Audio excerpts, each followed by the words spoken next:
Hello and welcome to episode 552 of Fergo and the Freak. I'm that bloke from Rugby League Project, Andrew Ferguson. You can find me on Twitter at AndrewRLP. Join me as always is the glorious LeagueFreak. You can also find on Twitter at LeagueFreak. How you going there, mate? I'm going very well, Andrew. How are you? I'm just happy that you remember who I am. Don't go like that. It's been a while. No, we're doing all right. Moseying on by. Excellent. Swearing at public transport, as you do. Yeah. Oh, there are worse things than swearing on public transport. Yeah, that'd be something else on public transport, probably. Yeah. That's what we do in Melbourne. Yeah. Well, I won't say much more than I'm not allowed within 3 kilometres of a CityLink fucking ticket office. You lucky bastard. How did you get that deal? Well, all it took was 45 seconds of real hard work, and then they were like, you can't do that here, sir. So you're like, yes. Yeah. Freedom. Help me finish. Here, you hold this end. Oh, well. Speaking of... no, there's no segue there. There is. Speaking of finishing, how about Daly Cherry-Evans saying that he's finishing up at the Manly Sea Eagles? Yeah. The first thing I thought of when I heard this is a lot of people are going to say, how can he do that? He's been so loyal to them for so long. It's like, remember when he was looking to go to the Titans? Yeah. And the Sharks? I don't remember him thinking about the Sharks. Oh, yeah. He went to the Sharks. He went around the whole facility. He was very close to sign with the Sharks. Okay. But he ended up. Did he not sign? I think briefly with the Titans and then turned his back on them. Yeah, he took advantage of the 10-day cool down, which is fine. People blow up about things that are in contracts, which are completely fine to be there. He decided against going through with that contract and signed a 10-year deal with Manly. And it's sad to see a one club player decide to leave a club, and whether he just retires, which he could do, or if he goes to another club, we'll find out. But, he's got plenty of options, and I think that there are clubs that would take him on. But as we've talked about in the preseason preview that we did, when it is over for a halfback, it happens very quickly. And by the end of this season, you might find that DCE, it's retirement time, because it just ends for a halfback. They can play and then they can't. It happens that quickly. So we'll see what happens. But if he is playing half decent football, there's a number of teams that could use him. It's just a matter of whether he's after the money or if he's after maybe chasing another premiership. I actually wonder if he's thinking about going to a club where he can set up the next stage of his career in coaching. Mm-hmm. And I'm wondering if maybe he's looking at the Dolphins. Well, I wrote today that I thought the Dolphins were the dark horse favourites, because if you look at him alongside Katoa, is an amazing half. He might be he'd be top 5 halfback at least, and he's starting to go through the list. I think if I had to choose between him and Mitch Moses, I think I'd choose Katoa. Hey, absolutely, he's getting to that point. So it would be cool to see those two playing alongside each other, and Christian Wolf. I'd be surprised if he lasts there too long. I tell you what, the Dolphins are getting a very, very strong Titan stench about them. They look, it could very well be that way. I was thinking about them on the weekend and thinking the reason we bring in a club like the Dolphins is because you want to take advantage of their junior pathways. Mm-hmm. And so far, we haven't really seen their junior pathways providing too much. And that's okay. They're only new in the league. And that will come eventually. But I think that, the way that they went about things, getting Wayne Bennett and him been very steadfast about only being at the club for a couple of years, and then he's going to hand over to somebody that's already designated a few years ahead of time. I think that process was a flawed one, because it means that they had to commit to Christian Wolf, not just for these next few years, but the previous few years as well. And it means that they couldn't look at the options that were out there. And it means they couldn't go and maybe get someone like a Michael Maguire or someone to take over from Wayne Bennett. They had to go with this guy that has no NRL coaching experience as being the main coach. And as we've said, you don't know how you're going to be as the main coach until you're the head coach of an NRL club. And, you know, this Dolphins team just doesn't look like they've changed for the better this year. And, yeah, they look like a bottom third table team, and they shouldn't. So there's just a lot. Like, you know, there's a lot of teams in the comp, right? Whether you like them or not, you go through phases with them. You go, you know what? Fucking hate the Storm, but man, I love watching the way they go about what they do and they play. Yeah. But it's a love-hate relationship I have with them. Yeah. And with some teams, it sort of comes and goes. Like, there was a period in 2016 when the Raiders they had this ability to just put teams to the sword and fucking pound them. Their attack was it was rolling through the edges and through the middle, and the forwards were just unstoppable. And it's just impressive to watch. But at the same time, it was like a year and a half later, gone. But when they're in that zone and they're playing that good footy, Para were doing it a few years ago, you just go, yeah, I've got to watch them. They're playing good footy. It's exciting to watch. But I've never felt that way about the Titans, and I don't feel that way about the Dolphins. It just feels like, it's just another team near the bottom of the ladder. They don't excite me. I'm not enticed to watch them. I don't really care. Yeah, it's hard to get motivated to watch a team who's like that. The Cowboys have been doing it for a while. Yeah, you know, when the Cowboys are playing good footy, you want to watch them play. But the moment there's too many teams getting around that are just mid. I'm just a bit blur. I agree about. I just can't take the Titans seriously until they do something serious. And the Dolphins, I know what you mean, that like their play is a little bit uninspiring. It's almost like they haven't got an identity at the club. You know, and you would hope that would come from the coach, but so far it hasn't. It didn't even under Wayne Bennett, you know. So, there are a few teams like that around the league, but then again, there's other exciting things around the league that I like watching and looking at. Like, I like watching the Cowboys just to see, like, it's going really bad for the Cowboys. And is that why you like watching them? A little bit, yeah, because I'm watching this team that is full of origin players and really good players, and they're just so bad. And it's like, if they could just get a good coach, they might be able to turn it around in time. But what happened? How long do you wait to pull a trigger on Todd Payton when he's had plenty of time now? Like, there's no question he's had enough time, and he should have made this team better than it was, and they're not better than they have been in the past. I wonder how much of it is just because there's a lot of the players in that squad might be on, you know, a few years contract for most of them. So they're like, what's the point of getting a new coach in when they're just going to be burdened with these players and these contracts for a while, and we're probably going to get the same results. Might as well just let this bloke see it out, and then once those contracts are coming to an end, ditch him then.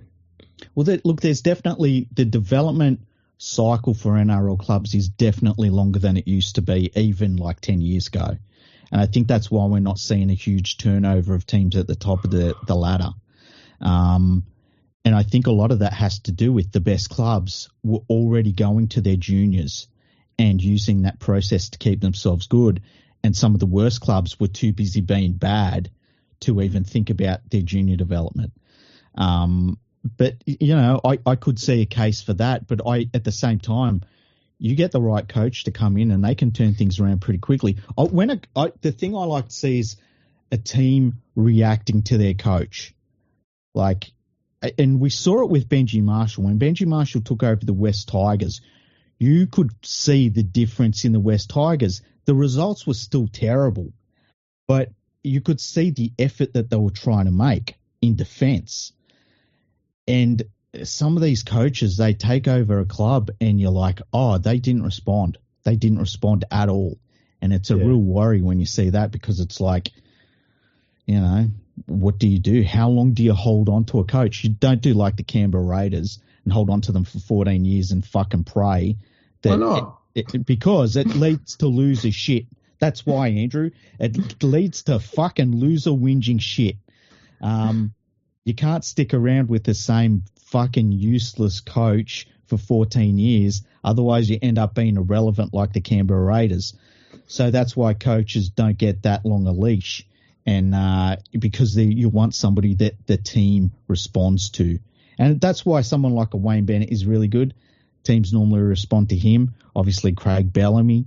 You know, Ivan Cleary. The only players that didn't respond to him were West Tigers, unfortunately. But, you know, he did fantastic at the Warriors and obviously at the Panthers. So you could say... I was going to say, the West Tigers players were responding to Ivan Cleary because the Tigers' results under him were actually pretty good considering the roster he had to work with. Yeah, true. But yes, poor old Ricky Stuart is... I'm going to make this clear, okay? I said it on Twitter, but I'll make it clear on here. Ricky Stuart was one of my top 5 favourite players to watch, and that has not changed, you know, after all these years. Mm-hmm. I will defend him as a player to the end of the earth because I love watching him so much. As a coach, he's overrated dog shit. Yep.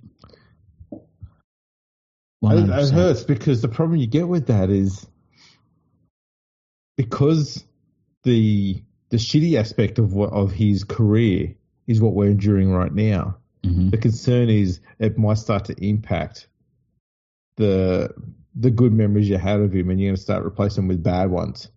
And you can start souring on what he did as a player. And I have to try and keep myself in that lane of going, no. He was, I still say, and this is going to sound crazy, I still think he was very underrated for a player compared to, you know, given what he performed. I think a lot of people don't put Ricky Stuart in conversations he should be in for, you know, one of the greatest halfbacks the game's ever had. He just gets completely ignored on that conversation a lot of the time, and I just think that's kind of wrong.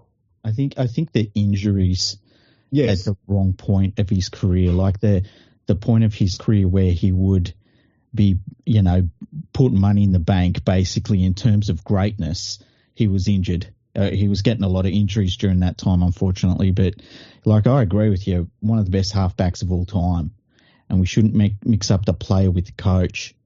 But at the same time, as a coach, he's a fucking jerk. Like, he's just a jerk. What was his comment this time? He doesn't know what the rules are anymore or something? Well, the thing with Ricky Stuart is, right, when his teams loses, it's only either the rule book, right, or the referees applying the rules, or the travel that they've had to do, or the kickoff times, you know. Like, there's always something. There is always something with this guy. And people say, oh, he's taking pressure off the players. Maybe the Canberra players need a fucking bit of pressure. Because every time there's a bit of pressure applied to a Canberra team under his tenure, they fold. They fold hard. Yes. No one takes them seriously. That is very true. And that's my concern, is that he's had some bloody good rosters, but has never got the maximum capability out of them. And that's a concern for me. The longest tenure of any coach at a club in the whole history of Australian Rugby League without a premiership. What the fuck? It makes no sense. And, like, this guy isn't even being questioned about his job. And I don't understand it. You know, we're talking about Todd Payten. And we're saying he's had plenty of time. He's had a few years. Ricky Stuart's been there for whole careers of players that they've come and gone. The media was shitting on Cameron Ciraldo after half a season. Mm-hmm. This guy needs to go. He's not good enough. It's like, you just look a bit further south. I don't understand it. No. I don't get it at all. It makes no sense. The best thing that could happen to Canberra right now is they get a hard-ass coach down there. That's the club that needed Michael Maguire. Yeah. Yeah, it really was. And the thing is, too, like Ricky Stuart now has a bunch of young players, once again, that he is coaching. And the lessons that they're getting from above is like, oh, you can't do any wrong, and all your failures are someone else's fault. So why even bother? And that's the worst lesson you could give to any player. You know, when the going gets tough, they're going to look for an out. The Raiders keep going. Ricky Stuart gives them. That's exactly right. It's you think of how dominant that Raider side was through the late 80s, early 90s. Mm-hmm. And they should have done a lot more then as a club. Yeah. You know, I don't know. I think a lot of people will probably still try and compare the Panthers currently with that Raider side, given that, you know, that Raider side was, 5 years? 6 years? Yeah, over a course of time, yeah. Yeah. But you go, over that time, though, Penrith won more premierships, a pity more grand finals, and had far less salary cap rorts. Yeah, exactly. And the Panthers got revenge over the Raiders too in 91. It's weird how the Panthers have that record of anybody that beats them in the grand final, they eventually beat them. And a legal Raider side too in 91. Yes, it was. Let's not forget that. We are so good. Phenomenal. Phenomenal. Anything before 85 we don't talk about. But after 85, incredible. Oh, yeah.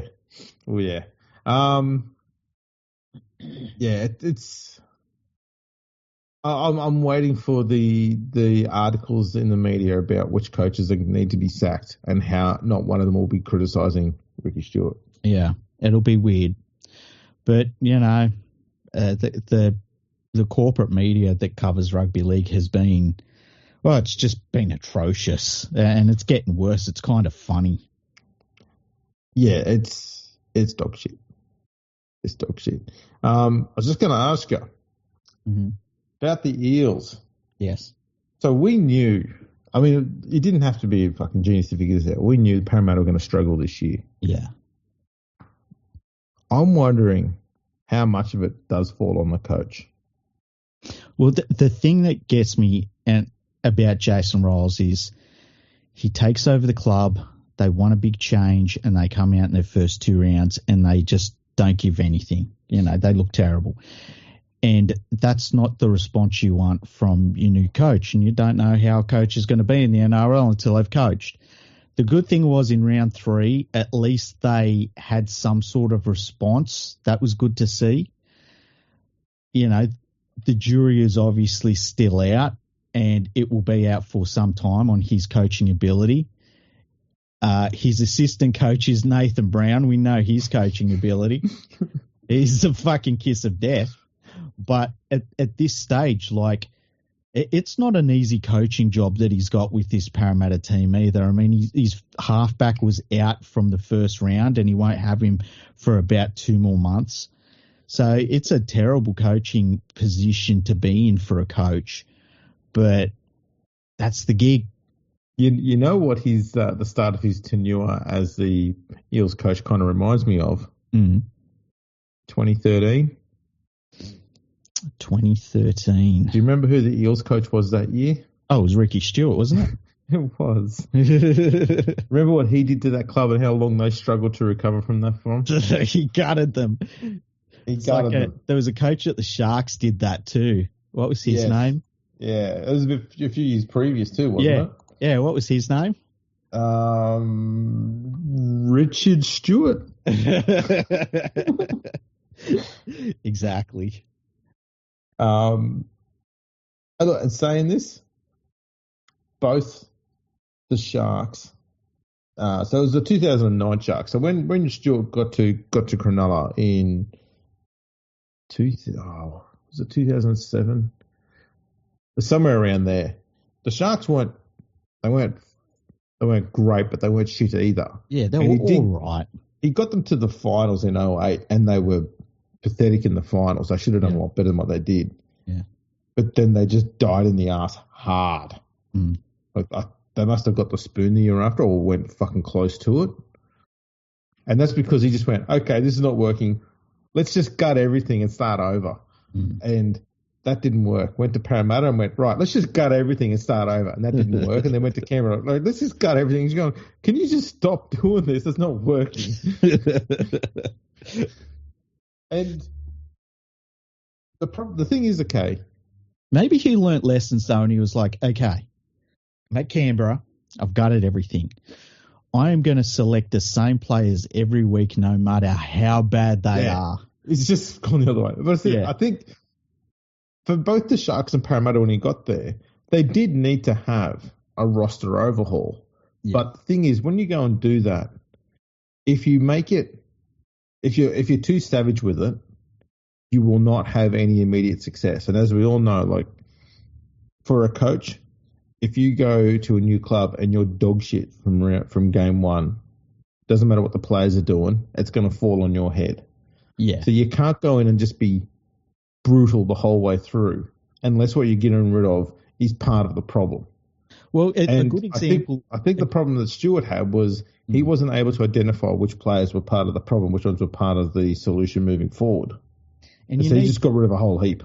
Yeah, and you need building blocks. You need things that you can build around. So a good example of the two types of teams you're talking about is like if you look at the Bulldogs from a few years ago where they were basically a New South Wales Cup team, had nothing to build around. And then you look at what the Redcliffe Dolphins started within their first season where they had a bunch of senior forwards who they knew weren't going to be around forever, but at least you could build around those guys. They had a young halfback that they felt was going to be good for the future, and it turned out he was. You know, there were certain players that they had in place that they could start to build around. Because when you do a clean slate, it's almost impossible, especially this day and age where the development cycle is slower. And, you know, you do have to rely so much more on your juniors to come through. You can't really build too much through free agency unless you end up with a team like the Bulldogs who did it over a few years. And, you know, all of a sudden you start shuffling deck chairs, or, you know, and it can be fraught with danger doing that as well. Yeah. It's just weird. I think there was too many experienced players at Parramatta who, yes, they did need to move on, but they were all got rid of at exactly the same time. Like I think Campbell Gillo could have been retained for one more season, just to have a bit more experience up front. Probably, yeah. And there's just so many changes. Like it was going to be almost impossible to get any sort of defensive capabilities out of that side from the get-go. Yeah. And now that coach is just going to be constantly, weekly, under the pump the whole way through. And you just go, man, it's fucking career suicide, your first full-time coaching gig. And you've gone and had that happen to the roster, and he's been responsible for it. You go, man, it's almost like you're trying to make sure you don't get asked to be a coach again. It's just crazy. Yeah, there's a little bit. I can see where you could be too ambitious, because you don't want to step into a team that's obviously failed. That's why you're there as a new coach. You don't want to step in and it not look any different. So you want to make changes, and you're obviously everyone, no matter who it is, everyone's got opinions on players that are in different teams. And there are some players that he's obviously wanted out of there. But you can just take too much out of the club. Yeah, at some point you've got to go through and do it and go, you know what? I need to keep as much of it here as possible. Get rid of the ones that I know don't want to be here. I need people who are going to be invested in what I'm doing. So just get rid of the ones who don't want that. Others who have been poor performing but are happy to stay, leave them on. This is their only year to prove their worth. And you need to find out whether the problem was the coaching or the players. But if you go through and get rid of the coach and a ton of the players, you got no basis to figure out what the problem was. Yeah. And that's the problem that happens when you do these big clean-outs. It's a problem the Tigers had for a decade and a half. Yeah. Just constant clean-out, get another coach, constant clean-out, and just the cycle kept going, and you could not pin down if it was the coach or if it was the players or what it was. There's just so much change constantly going on. You can't pinpoint what the problem is. And it got to the point where it was the only good thing under the last lot of management when Benji got in there is they persisted with the same roster and the same stupid management, got a different coach in, and again, okay, the coach wasn't the problem because we're getting the same results with a different coach. So they got rid of the management and they got rid of that coach and started over and actually got someone who knew what they were doing, and things start to improve. It was a massive gamble going with Benji. Yeah, it was. It was. And look, I think one of the things that went their way is that the fact that players in the NRL respect him and were willing to finally go to the West Tigers, not just for giant amounts of money, but because they felt like they could play underneath Benji Marshall and it would be worthwhile, which was a good sign for the Tigers. Yes. History though is not on Benji's side when it comes to that sort of thing. So he's bucked the trend a bit there for a coach. I just think Parramatta bit off more than they can chew with the complete overhaul, because what they brought in player wise has not replaced the experience that they left. Yeah, and you need your juniors to be able to step into them roles. And like Parramatta has a pretty good junior base, but it's like not outstanding. It's just pretty good. And they need to be getting more out of it, to be honest with you. Like for where they are in Western Sydney, they should be churning out a lot better players than they have been.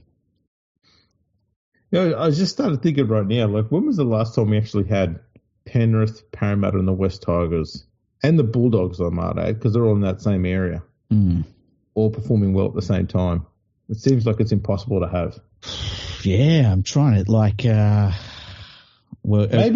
maybe there's one team too many there, and maybe maybe if we just go with whatever's lowest on the ladder, we just relocate them to Perth. What do you reckon? I say yes. Okay.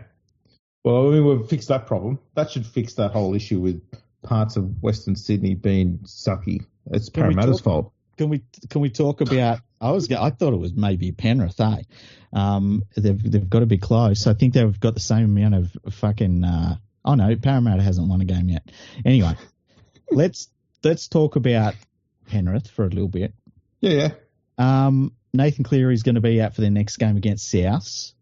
That game against the Storm was really interesting because there was a little bit of doom amongst the Panthers faithful because the Storm tend to do Storm things, and Penrith go down there, they're not playing great, and then Nathan Cleary gets knocked out at like 4 minutes in.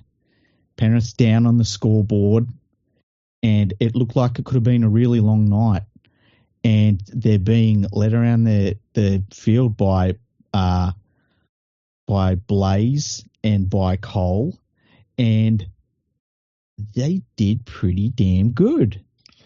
And yeah, they had every reason to get dominated in that game because the Storm attack has been fucking firing so far this year.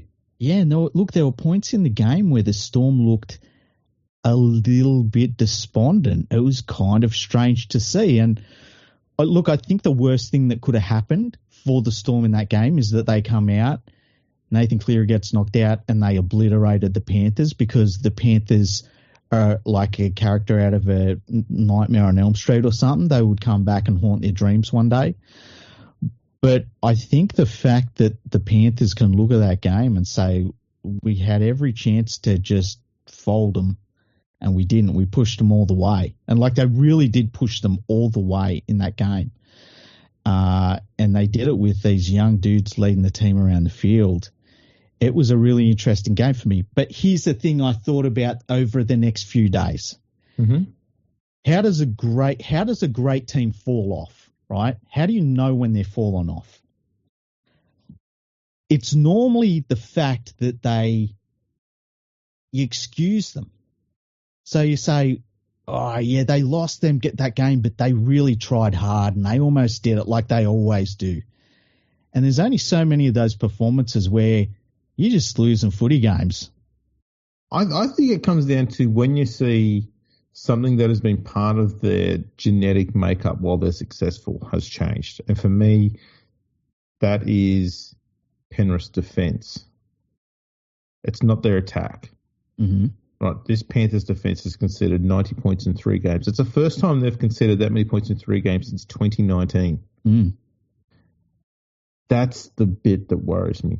Because they've had games without Cleary there before and without a lot of other star players. But the systems were in place and they still defended well. They might have lost the game, but they weren't losing by, 30-16 or shit like that. They were losing close games. And expected to lose, but they were putting in a good effort and they're still defensively solid. The systems were still working. But now we're seeing that the systems are breaking down. Mm-hmm. I don't know if it's teams starting to finally figure them out. I'm not too sure that that's the case because a good defense is it's hard to break through and hard to figure out. Mm-hmm. I could understand Melbourne putting 30 points on Penrith because their attack is just insanely well run and organised. Mm-hmm. But other teams doing it and all within the same 3-week period or so, that's more of a concern. And that's where I'm thinking that's the part that's changed for Penrith. That is a worry. Yeah. Their attack's always been able to keep up with teams or put a score on every now and then, and that hasn't changed, but their defence has. Yeah, and at some point, how many of those, they had reasons, but they lost, but it was close and you could see them trying hard and like they always do. How many of those losses can you have before you're just losing a bunch of games, dude, and it's over? And it will happen quick. When it happens, it's going to happen quick. So it's really interesting. I'm honestly not too worried about Penrith. I'm not saying this is the end of their run or anything, because I think when you see, even when their attack is clunky and they look like they're out of a game, say against the Roosters, and then they all pull their socks up and all of a sudden they look like they can do wizard shit. They're magicians and they're throwing passes and rampaging and doing stuff that not too many teams can do. And they've still got enough talent there. If you just look at the pure talent there, they've got enough of that. I think what it's going to come down to is the junior players or the young players that they've got there stepping up like they have in the past. Like when Taruva stepped into first grade and he really stepped up to the mark. They need players to do that too. And I think that's what we need to see while Cleary's out and over the course of the year. And this is where you want to find out where your problems are. You want to find them out in March, not in August. Exactly. And so right. They've got plenty of time to sort that out. And look, it's worth noting too that I can't write them off because there's only 3 players in the side that are 30 years or older. Yeah. And Yo is one of them, but he's only just turned 30. Yeah. You can't write them off. They're still a young team and they've still got a lot of years working together amongst them all. So I think it's just there has been the key change has been obviously the loss of Luai. That impacts their defensive makeup in the middle of the field because he's good at organising the defensive line. We've seen that since he's gone to the Tigers, how much of an impact that is. Mm-hmm. How many last chance tackles has he made for the Tigers already? Yeah, it's been and incredible. It's something that you can't just replicate. So that little aspect that's left Penrith has had a big impact on the way they do things. And it's changed the way that the halves have to work. It means Cleary's had to take on a lot more of the playmaking duties, which he's more than capable of doing because he used to do it all the time. But it's now something that's falling on him a lot more. And I think sometimes when that happens, his young halfback will go, oh, fuck, he's doing so much work. I need to help him out. And they'll stress themselves out trying to help him out and they'll fuck up and that'll just compound. And those are just little teething issues that happen and they'll iron out over the year. And I think we're just seeing a lot of that happening at the moment. It's more of a cohesion thing more than anything else. And yeah, I think they're going to have a slow start, but there's no way I'd be writing them off. They're going to be in the finals, and they're going to get to week 3 as far as I'm concerned. Yeah, it'd be shock if they lost before then. Look, whoever ends up finally ending their run is going to have to take themselves to hell and come back. Exactly. And the crazy thing is that the Panthers, if they say they don't win this year and they don't win next year, a lot of their players will just be coming into the peak of their careers. And that's outrageous. It's so crazy to think about. And the other thing too is their crop of juniors that they've got that are just behind this first grade team. If any other team in the league had them, we'd be talking about it nonstop. They've got a crop of juniors behind this first grade team that is absolutely outstanding. And there's a bunch of first graders to be that are right ready to go. It's just a matter of which ones step up, because they don't all step up. It's just a numbers game. They don't all become first graders. And I think we're going to find that process happens over the course of this year. The only thing that does worry me is Tungor. His defense has been really poor this year. And his play was a little bit spotty at times last year as well. And I just wonder if it gets to the point where they either decide to move him to the wing and see if he's more comfortable there, or if he just gets dropped. Yeah, it's one of those things. Is he playing in the centres now? Because I find that's a common thing with the centre is when they drop out of form, it's their defence that goes first. Yeah, he's playing in the centres, and it's just not working at the moment. And you could see it at times last year too. But the classic example is your. Blake Ashford. He had one good season there at the Tigers where they were talking about putting him in Origin. It wasn't one good season. It was on the back of basically 3 good seasons. But the following year, his defence fell away and he was just not the same player anymore. He started second-guessing himself and making those uncertain decisions. Do I come up? Do I stay back? Do I go out? And blah, blah, blah. And he confused himself and then just started getting caught out all the time. Didn't help that he had a lazy halfback on the inside of him who wasn't making any defensive decisions at all and running away from work. Thanks, Carney. But yeah, that's the sort of thing that happens. But the good thing about him is he is still 21, 22. Yeah, he's only a young bloke. He's a kid. Man, that can get taught back into him pretty quick. And I find that once that defensive structure returns to Penrith, he will get back into that groove straight away and he'll be fine. But yeah, if he's uncertain about decisions in defence, I think moving him to the wing would be an absolutely brilliant idea, because you've only got one decision to make then. You've got a sideline helping you out on one side. No one can get outside you. You've just got 1 million in front of you. It's a lot easier to make that decision there. And he'd be a very handy winger. And I agree. And the thing is too, I think Blaise Talungi is going to get a chance in the centres and he's not going to let go of it. Because even when he come on against the Storm and he come on in the halves and he was really decisive about everything he did. And that's what you wanted to see out of him. And he come to Penrith to improve himself as a player. That is literally why he got to Penrith. He felt like he could further his career by becoming a better player there and see what happens after that. And I think that he's going to get his chance at some point and he's not going to let it go. And I just wonder if it's going to be in that centre position. I guess we'll find out. Yeah, I was watching a bit of him play the other night and I was sort of looking at him going, I don't know where he should play, but he needs to be on the field. Yeah, he's one of look, when he stepped into the fullback role at Parramatta and he just had it. And it was he's their future fullback. They worked it out, lucky bastards.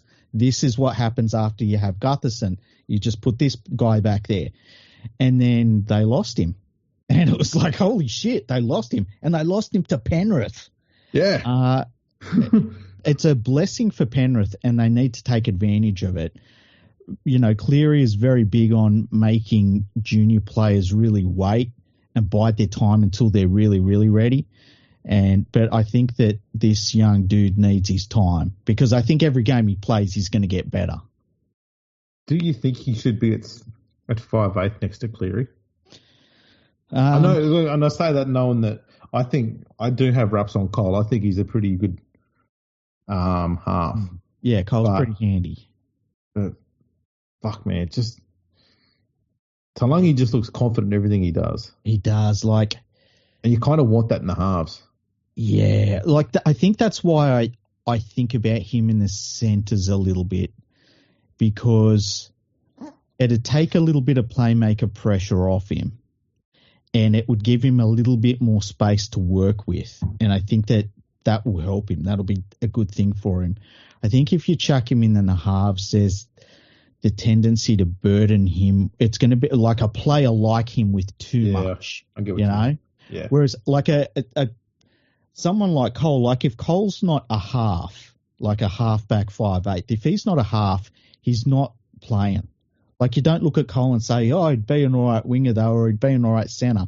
Whereas with Blaise Talangi, he could be a fullback, he could be a winger, he could be a centre, he could be a 5'8". He's very talented. And I think that if you give him time to just get his feet in first grade, maybe in the centres, and then try him in 5'8" a little bit, maybe even during games, move him around a little bit, and see how that goes. Because, I think if you put him straight in at 5'8", and with the circumstances of him turning up at Penrith, I think that it'd be too much of a burden that I wouldn't like to see that on any young bloke, to be honest. This sounds an awful lot like conversations that took place when a young Greg Inglis first made grade. Not making a comparison. No, because Greg, but you're right. You're right.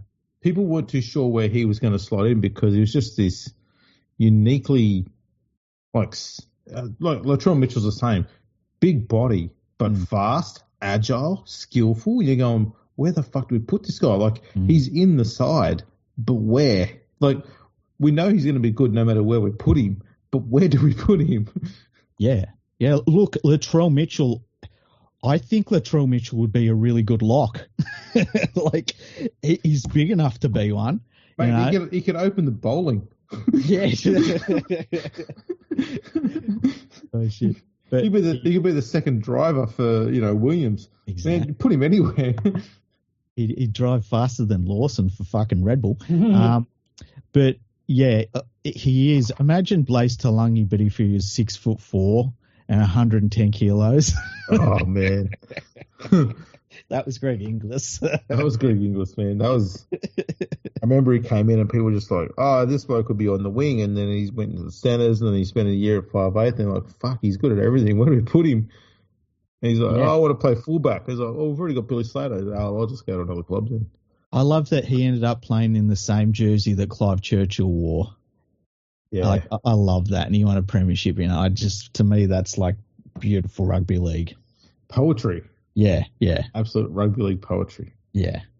I know it kind of sucks for Penrith at the moment, but I don't think it's anything to get too seriously concerned about. You've played against also three sides that have got pretty consistent forward packs. I wouldn't put the Roosters too highly in that, but the Sharks and Storm, very, very good forward packs and forward rotation off the bench as well.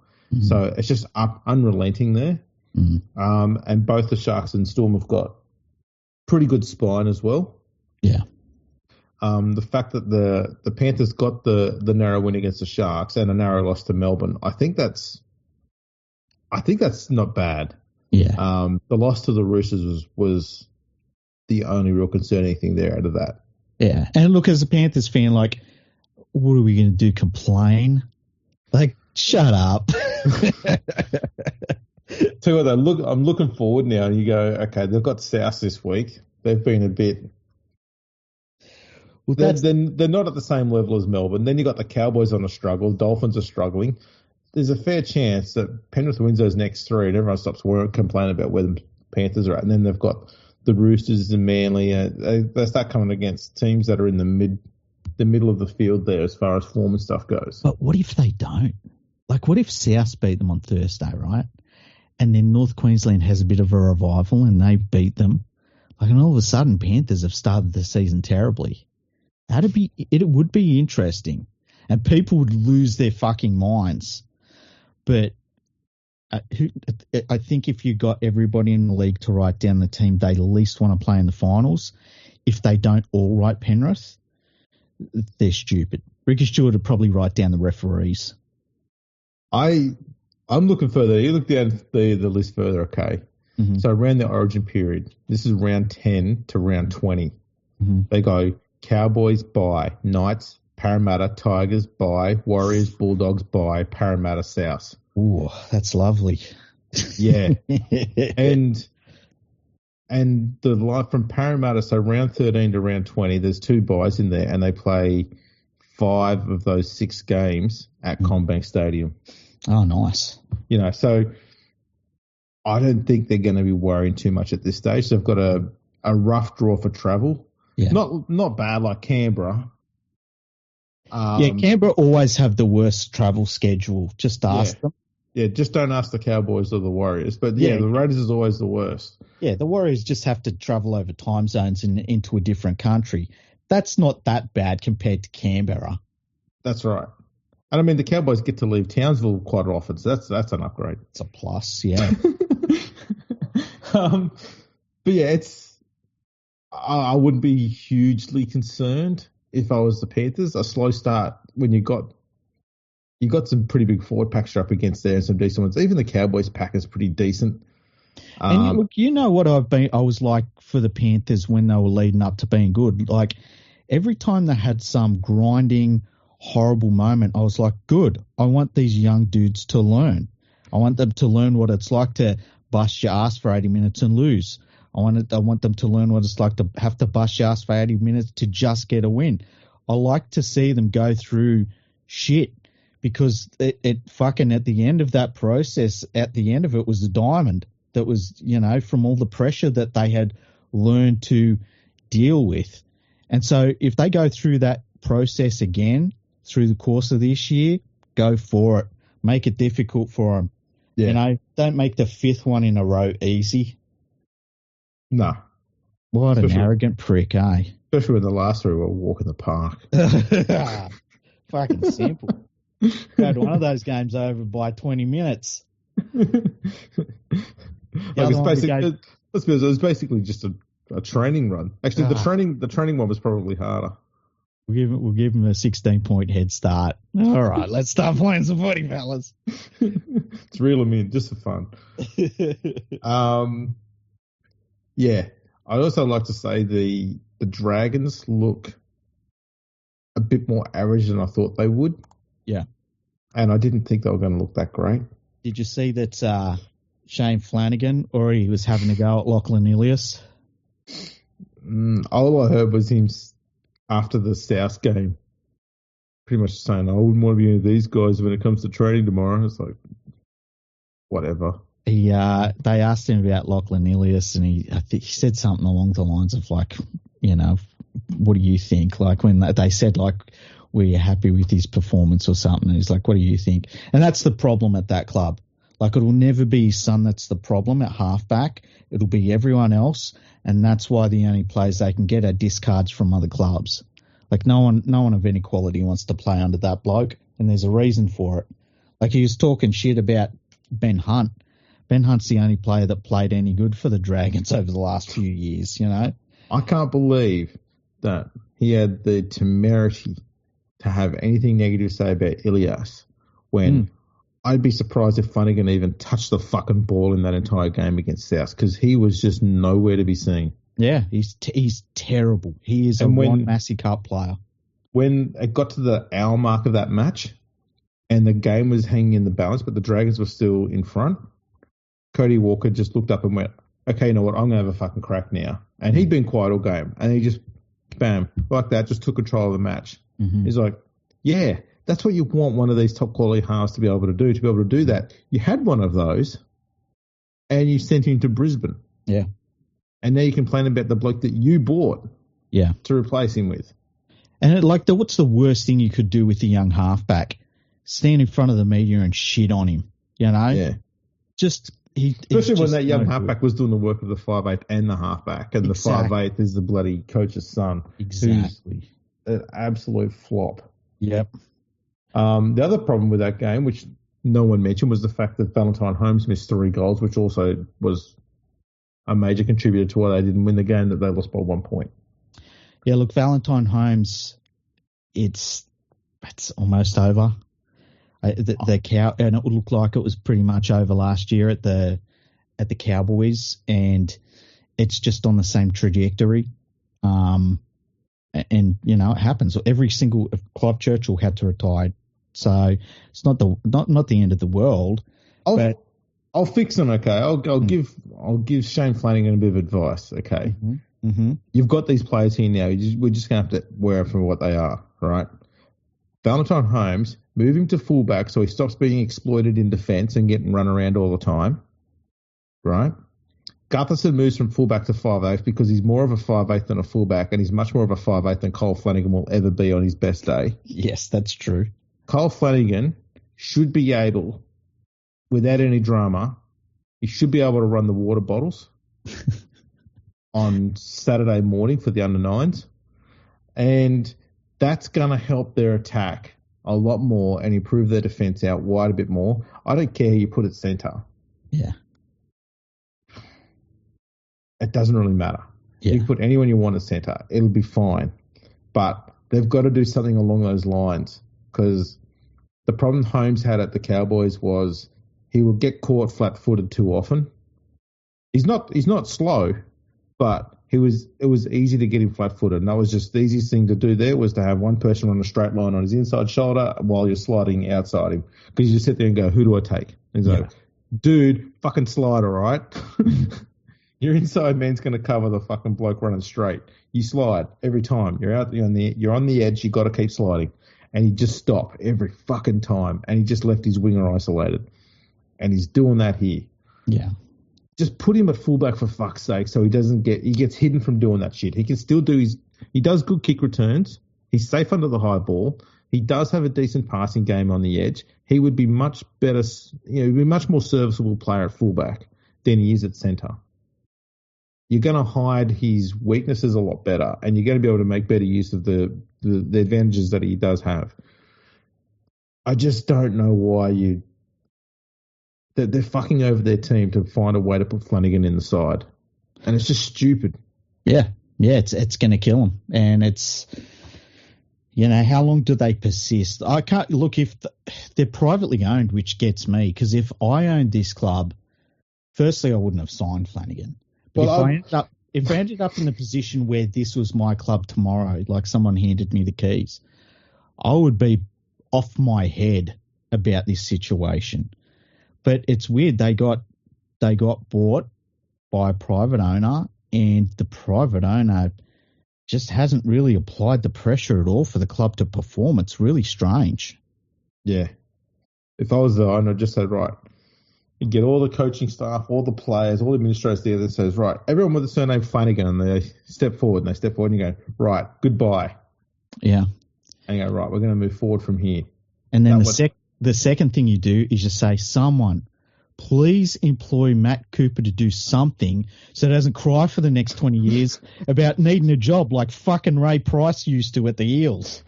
Sick of hearing it. Someone put him on the phones. Just anything. We got a reception job for him. Get him washing socks. Can we just get him doing something? He's sad. Just somebody help him, make him happy. The worst thing ever seen it. Oh, it is sad. Isn't there a new episode of Who Dares Wins or something?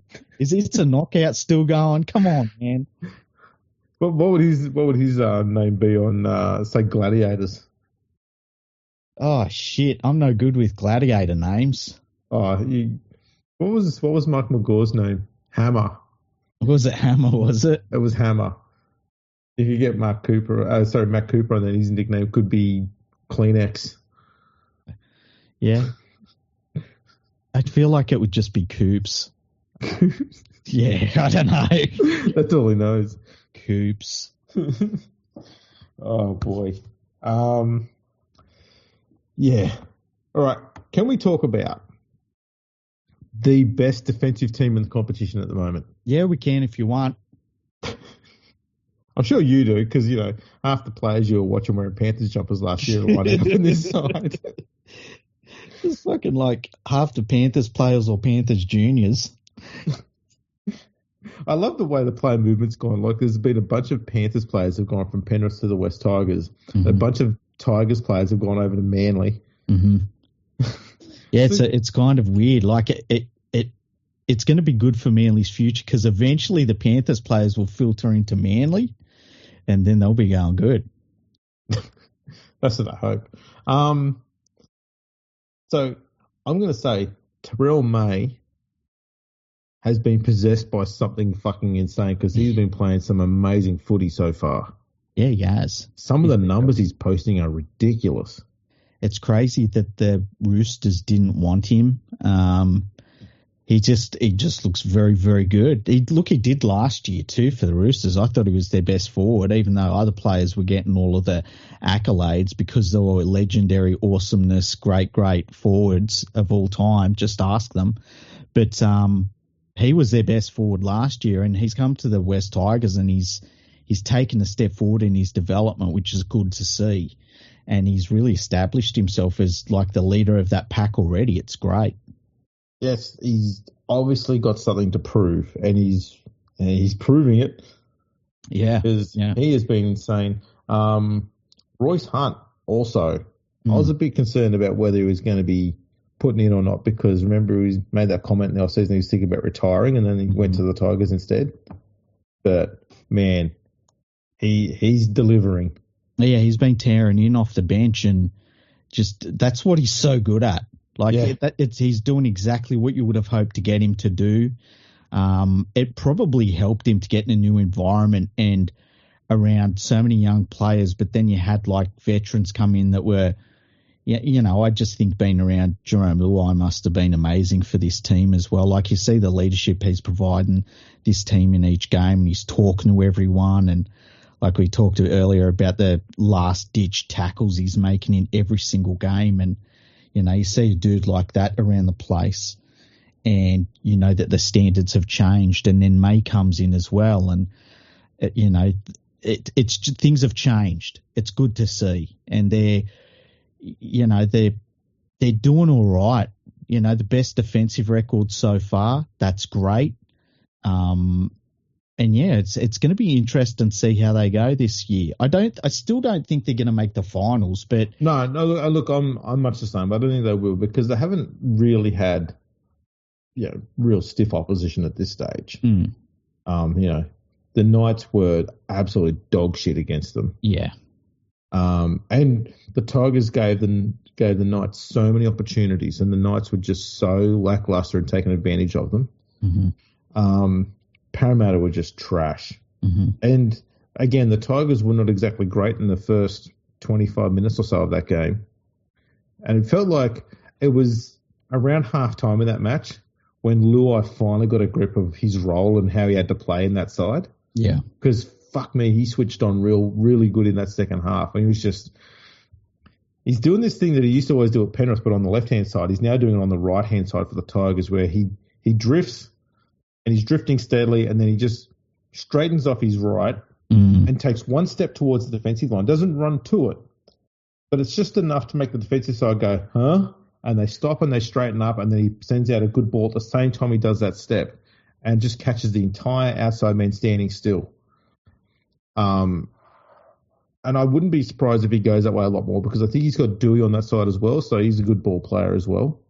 And they just had a good combination out there.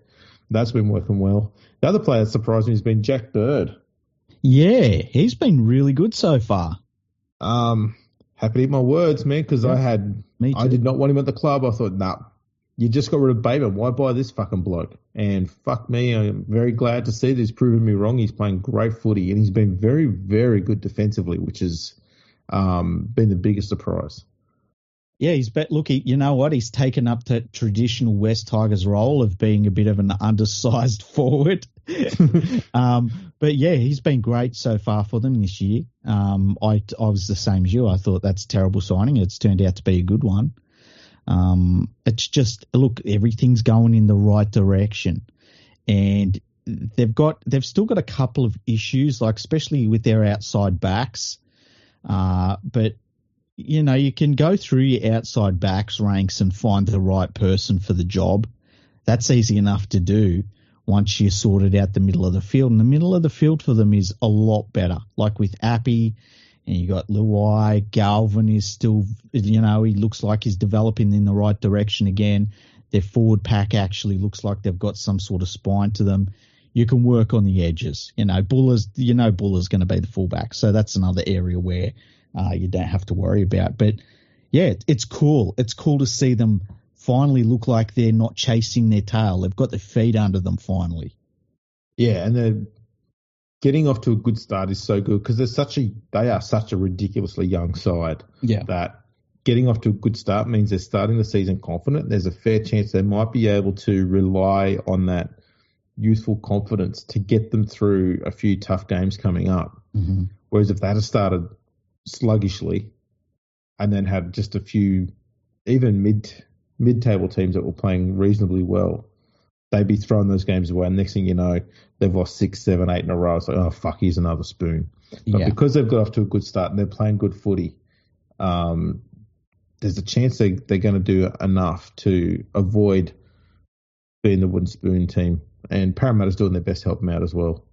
Yeah, I don't think they'll be wooden spooners this year, for certain. Like, they've got consistency in them too.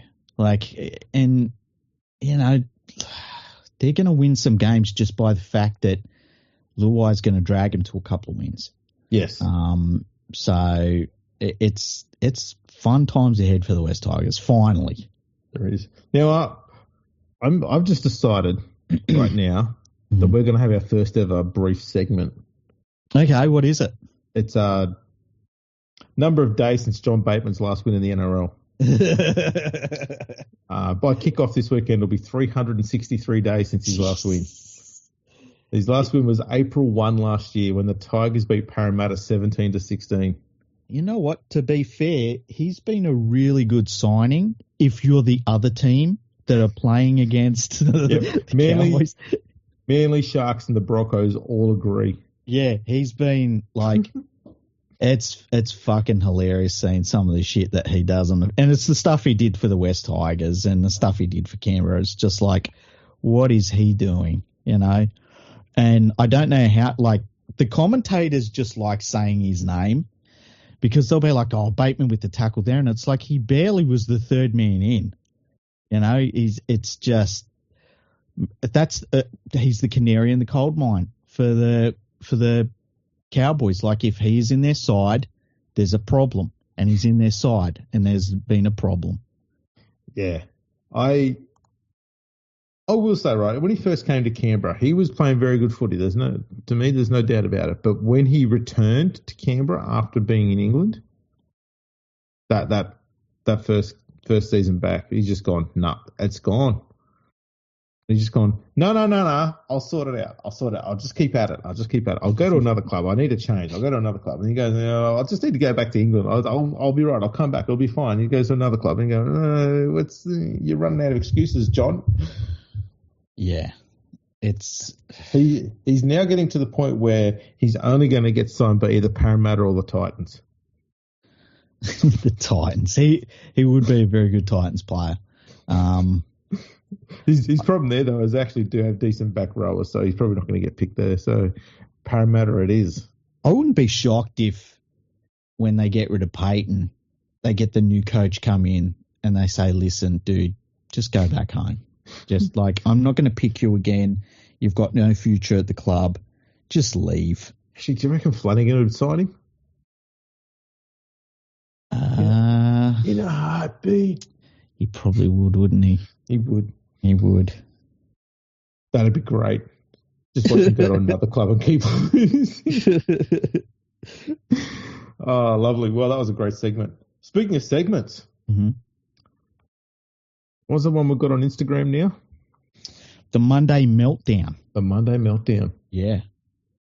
We should do that. Okay, so if you bring up, I'll do the one that was sent via Twitter, and you bring up the Monday meltdown that was on the Instagram page. Okay, I've got to go to the Instagram page. Yeah. This is good. We planned this. I just threw this on everybody, even though I wasn't prepared for it. Okay, so I actually missed one from last week. Okay, so it's Monday meltdown. So the it's okay. I missed a lot from last week. So basically, every Monday on the Fergo Freak Pod, if you look up Fergo Freak Pod, no spaces on Instagram, you'll find our Instagram page. Every Monday will be posted the Monday meltdown, and you can comment in that and just rant about anything you want to talk about in the NRL that just made you melt down over the weekend. So I missed one from last weekend, and it was from Nadine, and she was talking about the Commonwealth Bank, the CommBank Stadium field, and it was basically the Commonwealth Bank Stadium field conditions were terrible. The refs simming in players for somewhat minor infringements and thus having an impact on the game, and the commentators not discussing the game or post-match. Like, I get all of them. It's going to be interesting to see how CommBank Stadium holds up for the rest of the year, hey, with so much footy being played on it. Well, I mean, Parramatta's playing no footy on there, so that helps. Yeah, that's a good point. They're just standing around while other teams have a training run around them. Yeah. Yeah, I don't get the broadcasting thing. It's weird. It goes through these weird cycles. Like, the biggest issue for me of late has been the commentating from the studio when the game's played like miles away. Yeah. Yeah, that would be strange. I don't get it. It's just weird. Like, you're paying all this money. We can't send someone there. You've got cameras there. You've got an entire crew there. I bet that they worked, like, they obviously worked it out during COVID, and they were like, we saved hundreds of thousands of dollars and just got them to call it off TVs. Let's just stay doing that and save some money. And if the product that you get out of the other end of it is 85% of what you were getting, that's enough. Like, they're still sending the sideline person there. But yeah, the commentators calling it off TV, it would be very difficult to do.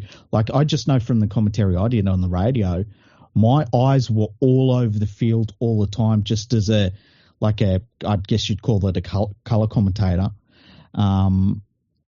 So I just can't imagine just calling it off the TV. It'd be a different sort of muscle you'd have to learn how to use it. Well, I can tell you, it'd be more like you're just watching what's going on in the ruck and nowhere else. Yeah. Which means you're watching what the people at home are watching. And so you're not actually adding anything to it at this stage. And that's more of a concern, is you just look at it and going, yeah, they're just telling me what I'm seeing. Like, you used to be able to see. That was the good thing about what you used to have when the commentators are there. Because they're looking at the wider screen, they can see. You'll hear Steve Roach, for example, is good at pointing it out all the time. He'll see an opening or a space in the defensive line at the other side of the field, but it's not where the camera is. And he'll even say, if they go left, there's a chance of scoring out here. And you're going, what are you talking about? And as the camera pans across the field, you go, oh, yeah, look at that fucking gap out there. Yeah. But you don't get that now because all they're talking is what's going on directly in the ruck where the ball is. Yeah, like when I'm watching a game, I just tend to naturally number count. And so I will just see the players that are in the screen and kind of know where the space is, you know, and I'll freak out when the team goes the other way. And it's like, I know they had numbers the other side, you know. So I guess you could get around that a bit, but you don't, at the same time, you don't call something that you don't see. Like, you don't call a guess. Yeah. And you like, that's the problem with it. Yeah, it just feels less intuitive. They're just they're basically just reading the book as you're reading it. Yeah, pretty much. And the other thing is too, there's things that happen like in the background and stuff that like you don't see on camera. There's a player backfield that's limping back into the line, or someone's down injured and stuff like that. I wonder if maybe they're getting tips from a producer that is maybe at the ground with the sideline person for some stuff. But like that's not the way to call footy. Unless they're just looking at, like, they've got a wall of, like their own bunker, but they've got a wall of cameras because they obviously have all the cameras. Yeah, that's possible. So they can just see it all that way. Yeah. But I don't know why they don't just have, like, a Queensland team who just does the Queensland games, and they don't have to worry about coming back to Sydney all the time or going anywhere else. They just stay and do all the Queensland games. Another one in Sydney and another one. That's about all you need. Yeah, well, look, we don't even get the New Zealand feed like we used to. No. And, that people would say, oh, they're so biased towards the Warriors. It's like fucking grow a spine and just listen to it. Like, yeah, they're biased towards the Warriors. They're playing to the Warriors audience. That's fine. I think I can cop that for 2 hours every second weekend, I'm always okay with that. I actually don't mind it. Yeah. Yeah. Too, the other thing I learned too was there was talk recently about talking about broadcasting. Mm-hmm. There were suggestions that the next broadcasting rights could go to streaming and could go to several streaming outlets. Yeah, I think we talked about that last year. I think I wrote a couple of times about it. Did somebody else also write about it after you wrote about it? They possibly did. Almost fucking word for word. But anyway, look, it was a godfather of an article. But look, when it comes down to it, DAZN bought Fox Sports and they cannot afford under any circumstances to lose content from the NRL. And so they are over a barrel. They are really over a barrel. They're going to have to pay and pay big for the NRL rights. The problem is they will be going up against the one I think that is the big problem is Amazon, because Amazon can look to pay like a figure for the rights that would be beyond its broadcasting value. And by that, what I mean is, say to broadcast 3 games a week on Amazon, let's just say it's going to cost $900 million, right? Yep. They can pay $1.2 billion for that. And you say, well, where's the rest of that money come from? The rest of that money comes from you watching the West Tigers playing Parramatta, and then maybe at halftime on your screen pops up a little notification that says the new anniversary jersey for the West Tigers is out now and you can get it for $100. Do you want to buy right now? Just press yes. And that's where they will earn their money. Well, furthermore, I mean, Amazon could just become the official supplier of NRL goods. Exactly. Like that's the thing about Amazon. They have so many different ways that they can recoup money. And it's not just about like I'll put it this way, right? I'm an Amazon customer and I pay Amazon Prime to get free delivery. I also get a bunch of free movies and TV shows for doing it, right? Now, I normally wouldn't have that subscription service, but I just have to buy a couple of things every so often, and that pays for itself. It goes the other way for Amazon as well. They can pay overs for the TV rights and get it back on just people finally having to sign up for their service. I wasn't an Amazon customer, but I signed up for the footy. Oh, look, I can get fucking blocks of old gold chocolate for really cheap on here. Holy shit. I can get fucking like coffee pods for cheap. All of a sudden, I'm giving you all my wish list. Yeah, keep talking. I can. Don't tell us about the DVDs you buy. Well, I can buy a 12-inch flesh-coloured. Oh, don't worry about that. Microwave. Yes, microwave. Yes. With a suction cup on the bottom. To keep it in place, seriously. Yes. It moves around a lot, that thing. Jesus. That's terrible. Oh, jeez. I'm leaving that in. Fuck it. Yeah. I think everyone knows that's not my deal. No. I know that you're more into the plugs. What the fuck? Oh, man. Oh, dear. That might have sunk it. Yeah. Anyway, I know I'm leaving it all in. Fuck it. Let's see if YouTube lets all that go through. Yeah. We're subtle enough. Yeah, I think so. I was talking about plugs for the sink, by the way. Yeah, exactly. I know. I knew what you meant. Yeah. I don't have a dirty mind. No. What were we talking about? Sex toys. Before that. Amazon Prime. Yes, Amazon Prime. So yeah, they can make money on different things, and it can like subsidize basically the broadcasting, the amount they pay for the NRL TV rights. So they'd be the one that everyone's scared of. Netflix they do broadcast things live, but it's not really their go-to product. Not yet anyway, whereas Amazon has gone into live sport. And yeah, so I think it's going to be between DAZN and Amazon. And if push comes to shove, it's going to be interesting to see how much is left over for Channel 9. Yeah, I wouldn't be surprised if they went through with this and they went to the streaming services, that Channel 9 would only be offered Origin. Like seriously, that just Origin and nothing else. And I'm not going to say they get it, but I dare say that's the only thing that's offered to them. This is the only thing we're going to offer out. Like, either that or internationals. Wouldn't be surprised if the NRL just said you can have the internationals, because I would say that the internationals wouldn't draw the same size audience as Origin does.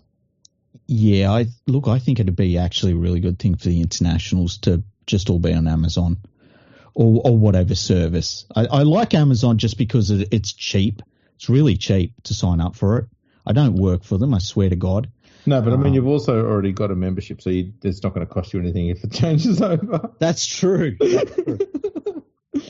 Jeez, that was cold. Jeez, you're a prick, Andrew. It's but no, it's true. It's true. You're right. But like I think the NRL will still want NRL games on free-to-air TV to a certain extent, if it's like Friday night and Sunday afternoon or whatever. But I could see Channel 9 losing some of their games. I am 100% with you. I don't have Amazon, but I would like to see it go to Amazon. I don't want to see rugby league on Netflix. I don't know why. I'm not convinced that Netflix would be that over the moon or keen on having the NRL. Yeah. I don't think the Australian market's something that they're overly, hugely trying to push into, whereas Amazon probably, I think they've gone, you know what, there's a sports market out there. We've tapped into it. This is going pretty well. If they could make themselves a streaming sports service, fuck me, they can go global with that. And as you said, the merchandise that comes with it, but it doesn't matter what sport you're in. Merchandise, it just shifts gear everywhere in every sport. Mm-hmm. So yeah, there is that link there. Well, think of it this way. Just say the grand final is, and I don't think this would happen, but let's just pretend that the grand final is simulcast on Amazon and Channel 9, right? At the end of that grand final, if a thing pops up and says, do you want to buy in your size the grand final commemorative T-shirt for $75? Press yes if you want one. I'm pressing yes. That's a terrible deal, but I'm pressing yes. Of course I am. And this would be on there. It'd be like, would you like to buy a copy of this game on DVD? Yes, exactly. You would buy it immediately. $50 for the copy of the DVD. Yes, give me that too. You know, that's where they're going to have the advantage. And if they decide to put that advantage in place, it changes everything. Look, it will change the way that we view sport in Australia. And it would be I think that would be really cool, actually. Oh, 100% it would be. You know? Kind of, the only thing I would be worried about is if V'landys gets a bit cocky and tries to split up the games between different streaming services. Yeah, I could see it getting too fractured. Yeah, and if you start doing that, then it starts getting too expensive for the fans to watch because you've got to have a membership here and another one there, another one there. If they start doing that shit, then I don't know, maybe they should just stream it on the NRL website and charge a subscription fee to that instead. Yeah, I know that you won't get as much money because you know, where you've got to get your funding from somewhere. I wonder if there's a threshold that Amazon would say, like, we just need one game. All we need is one game. We'll overpay for it, and that's where we'll get the people in with. Over the course of the year, we'll have every game on our streaming service. We'll get everyone on it. You know, they might even have an introductory thing at the start of the year where it's like every NRL fan can sign up to Amazon for free and get the games for free because they'd be showing, like 27 games over the year. And then they're on the service because that's what they want. They ultimately want us on their service. That's why they would get the TV rights, not to have our eyeballs, to have our wallets. It's like being in a relationship, really. Yes. Oh, that's okay. She doesn't listen anymore. Jesus. Probably will now. No, that's all. That does make a lot of sense. I do worry though that they, as I said, I think I saw an article somewhere that was like had several different streaming services. Like, there was Disney, and there was like, oh, don't split it up. That's just horrible. Yeah, and my initial first concern was if it all goes to streaming services, is this going to have a similar impact on the sport that when rugby union went to pay TV before pay TV was well established? And I think look what happened to rugby union. I think that the NRL is well aware of that. And I don't think that will happen. Disney will not get it. It will not be Disney. Disney's hemorrhaging money, and they just will not get it. So you can rule them out. Netflix, their core business is making cookie cutter movies that they produce. I was going to say shit. Yeah, pretty much. Yeah. So I don't think that it's their core business. They've touched into some live events before, but, you know, I don't think that they're really going to be serious about it. I just think it'll be Amazon. I really do. I think the only live stuff Netflix does now is just the WWE, isn't it? Don't they still do some comedy stuff? Like I know they did the live posts and things. Oh, they're atrocious. That doesn't count. Yeah. Okay. That doesn't count. That's not alive. That shit is dead. Okay. Well, look, they did that Tom Brady roast a few years ago, and that made a big buzz while it was on, which was interesting. But yeah, I think that, look, to produce a roast of the right person that makes a big buzz is going to be a lot less expensive than the NRL season for them. And look, at the end of the day, DAZN has to pay. They have to pay for it. They cannot buy Fox Sports and then lose the biggest sport that's on there.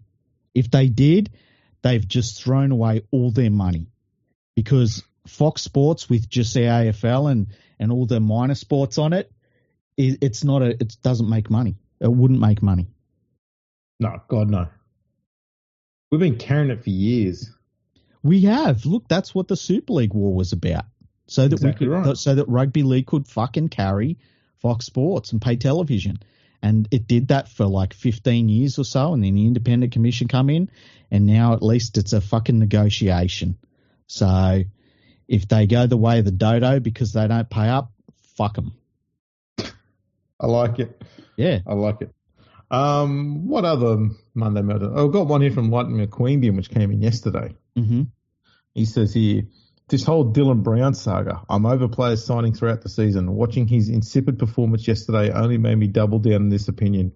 He was outplayed by Hawkins, Smith and Alongi, yet he's supposed to be leading this team around when Moses isn't there. Players shouldn't be able to do contract negotiations or signings until the regular season is done and dusted. I can see that point of view. It doesn't bother me, but I can see that point of view. Yeah, I'm much the same. I think as soon as Dylan Brown put pen to paper on that big deal, he was going to be getting like eyeballs on him and criticisms everywhere. Mm-hmm. I don't think it would have made a lick of difference if Dylan Brown had signed with Parramatta on exactly the same deal and was playing the same way, or if he didn't sign any deal at all and nothing had happened. I don't think his performances would change because that team and that roster is atrocious, and I don't think it helps when you've only got one of your halves are playing. Yeah, and look, Dylan Brown isn't that sort of player that takes over the game. He never has. No, he's always been the second man in the halves, which is a role he plays perfectly fine. I mean, Cody Walker's another one that does exactly the same thing. Plenty of 5'8" are like that. That's why they're there. It's just he's got that big pay packet. Everyone's just looking at him going, "Why come you're not giving us this value?" Man, I tell you what, Newcastle has made a lot of problems with that. But that I do not understand it, because as soon as they paid that to Dylan Brown, now they have to pay that to Callum Ponga. They have to. Callum Ponga is more important to the Newcastle Knights than Dylan Brown will ever be. And now the problem they've got is that they've been playing with this idea of trying to shift Ponga into the halves. They can't do that now because Brown's not a halfback and neither is Ponga. Yeah. So Ponga now has to stay at fullback. It's a weird one. I don't understand the reasoning. And look, if they end up giving Ponga a big deal and it will have to be worth more, maybe not as many years as Brown. Who are they cutting? Yeah, because that's a giant piece of your salary cap gone on two guys, one of which is like a couple of concussions away. Hopefully it doesn't happen, touch wood, from his career needing to be reassessed. And the other one is just a guy that is just all right. I just think Dylan Brown is all right as a player. I'm trying to figure out who they're going to have to get rid of. So you have to look at their top players. So Dane Gagai's 34. I don't know if he's on big money anymore, but he would be on decent coin. Tyson Frizzell's 33. Didn't they lose Brayley at hooker? They lost him to the Canberra Raiders next year. Has he? I think he did, yeah. That's a stupid decision by the Knights. Yeah. I know they've got Phoenix Crossland that they're trying to push into that hooker role, but fuck me, Brayley is he's a leader, and he knows how to steer any forward pack around. That just seems crazy. Yeah. Oh, well done, Ricky Stuart. Yeah. Well, Ricky Stuart. Here's the thing about it. They've got Tom Starling down at Canberra Raiders, who's been playing great. He has been, but last year he was erratic. He was. And that's not something that you find with Brayley. He's pretty consistent. He's a good defender. Man, hooker isn't something that I would have thought was a problem for the Raiders. Halves, yeah. They need some halves. Well, Ricky, you know what type of halfback Ricky Stuart wants, don't you? Yeah, him, but, Exactly. There's only been like 4 of him since he retired. It's another problem with Ricky Stuart. Oh. That's why Fogarty's so good for Ricky Stuart. Because he hasn't got a young dude that he's like, oh, I can make him a me. He's already done. He's at the end of his career. You're not changing him. Yeah, I'm just going to stick with this guy. Yeah. He is the stopgap measure until Ricky Stuart finds another Ricky Stuart.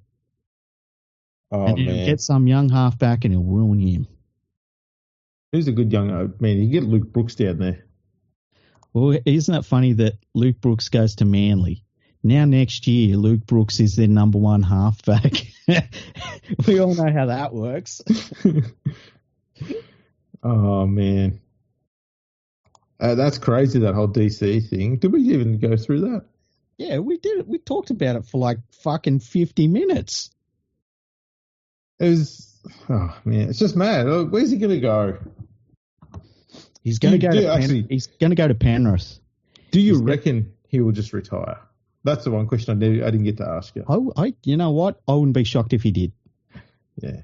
I wouldn't be shocked if he did. I think that with the way that it goes with old halfbacks, we could get to June 30 and be like, oh, it's over. Yeah. Do you reckon he'll retire the same way Cameron Smith did and just not say shit to anybody and just turn up to training the next year? They go, I guess he's not playing anymore.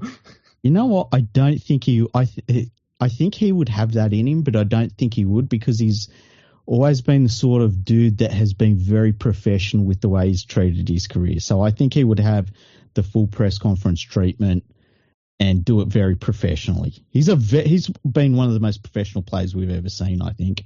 Oh, yeah. Any other, did you go through all the other ones on here? There was only those two. There was the one from Lightning McQueanbeyan. Yep. And the one that I'd forgotten last week. Oh, there was some other ones on here from last week. You got those ones? Yeah, I got those ones. I did those in the episode that you obviously listened to. I'm testing you here to see if you listen to it. Let's be clear. I didn't even know we were doing this until about 4 days ago. I've stopped looking at social media. I go on there and make my tweets and go, yeah, I'm important enough where I only have to make tweets. I don't have to read them anymore. I went through a stage of doing that, just swooping in, bang, bang, bang, leaving. But I've been trying to reply to tweets this season so far, and it just leads to arguments, I find. Now, look, there was something we needed to discuss. Yeah. One word, Buzzonomics. Yeah. So you found a really interesting article this week about, was it you or was it Nadine? Nadine found it. Nadine found it. Yeah, I've stopped doing finding. I'm just working off her good work. Basically, she's carrying me right now. So basically, the conclusion was that the NRL salary cap is not working. Yeah. And the conclusion was come to based upon Phil Rothfield and I believe Brent Reed sitting down probably at a pub somewhere. And no, that's not a probably. That bit would be fact. And writing down the values that they believed players were earning in the NRL. Yeah. AKA making it fucking up as they went. For all 520 players. Which isn't a real thing. It just fucking isn't. And then they got their calculators out and they added their sums up and they were like, oh, this comes up to more than the salary cap is worth. And then they wrote a whole article based upon the made up values that they gave players in each team and showed how much each team was over their salary cap. And let's go through the opening paragraph in the article. Now that people know that that's what happened, the opening paragraph says, the NRL salary cap is not achieving what it is supposed to, writes Buzz Rothfield. And here's the proof, the real valuations of 520 players across 17 clubs. They said that twice, every player, every club. Yeah. And then they go through and say very clearly that we went through and we just gave our version of what we thought the players were worth. It was like, last week I sat down with colleague Brett Reed to value every player at every club in the top 30 list, not what they are getting paid, but what they are actually worth. Yeah. That means made up. Yeah. So I figured between that and an article by Neil Breen where he suggested that Lachlan Galvin could be getting close to a $20 million contract based on what Dylan Brown just signed. Is that the Godfather offer article? Yeah, it was whatever you wrote and then he changed it. liked it the first time better, eh? The OG is always best. I decided I'd combine the two. And I did some calculations to determine how much Lachlan Gowan's true worth really is. And I'm not going to give away the article. You need to go to LeagueFreak.com to read the article because it's fucking brilliant. What I will say is I compared Lachlan Gowan with the only player whose skill set comes even remotely close to his, and that is Jonathan Thurston. Oh, line him up immediately. Exactly. And I was just going to say, well, I went through what Jonathan Thurston earned when he first left the Bulldogs, what he was earning at the peak of his career, and what he was earning at the end of his career. And then I figured there's no reason why Gowan can't play until he's 39. Why not? Because, I mean, Cameron Smith basically did. So there's form that it's possible. So he's got 20 years to go. And obviously using a bit of Buzzonomics, he's worth $1 million this year. Well, of course. That's what the made up check looks like. Yeah. So, I went through and I broke down how much he would earn each year. And some of you may think that it's a bit facetious. Some may think I'm taking the piss. Some may think I'm just joking around when I say that when he's 29 years old, he'll be earning $41 million that year. Not at all. Not at all. He's going to be the first ever third of $1 billion player in the history of the game. Go read the article. At the end of the day, it's the whole point of what I was getting at is you can throw out any fucking number you want. It means fucking nothing. Right? What's best for Lachlan Gowan right now is, A, he needs to get away from that absolute atrocious player manager he's with because he is with Isaac Moses. And Isaac Moses is only in player management for himself and the fee that he gets. And so he will be as divisive as possible and he will cause divisions anywhere he can to try and have whatever it takes. He does not care about the player or the club that they're with or anything at all to do with rugby league. What he wants is as much money as possible being written down on that contract for that player so he can charge them the higher commission. That's all he wants. And you know what? That's what player agents do. But he's a bit more flagrant and a bit more aggressive and negative towards the game about it that I don't like. It becomes the thing that he does as forgetting the top price. He's brilliant, right? Maybe the best in the game. But it's disruptive to the player's career and the club that he's at, and that sort of disruption can be detrimental to the on-field efforts of that player, I feel. But he would say in response, do I get the absolute top value for my players? And you'd have to say, yeah, you do.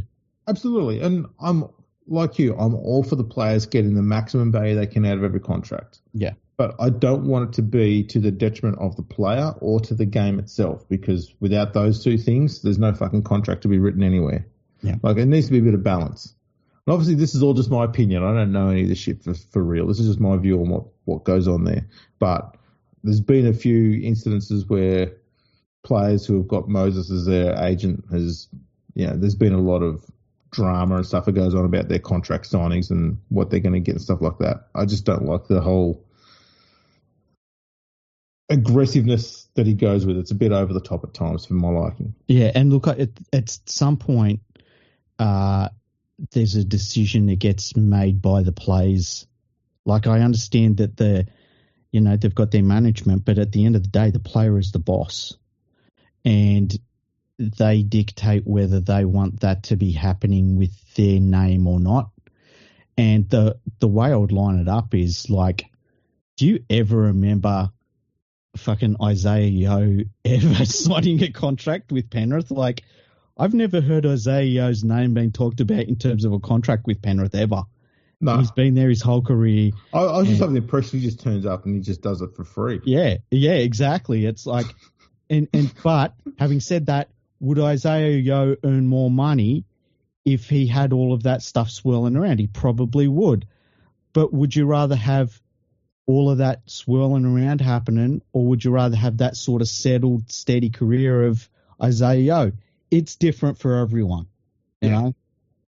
I think if Galvin was smart, right, you don't have to take a massive deal right now. You're 19. You've got a big career ahead of you. What you need to do is focus on playing footy. And at the moment, the best thing you can do is stay where you are, especially when you've got a world-class halfback next to you. You've got a world-class hooker as well to help you out. Stay there, ply your trade, get better at what you're doing. You don't have to sign a long deal with the Tigers, right? Stay there for 2 years if you want to, right? You can get an upgrade there. It'll be more than enough for what you need. By the end of that term, you're still only 21. And if you've continued moving on with your career, that's when you go, okay, you know what? I think I'm worth a fair bit more now, and I've proved myself over 4 seasons now, and I'm only 21. Okay, I agree with you, right? But here's the thing. The Roosters are on the phone and they're willing to offer you an $8 million 8-year deal. Yeah, and you say, Lachlan, do you want to get $8 million a year playing next to Chad Townsend?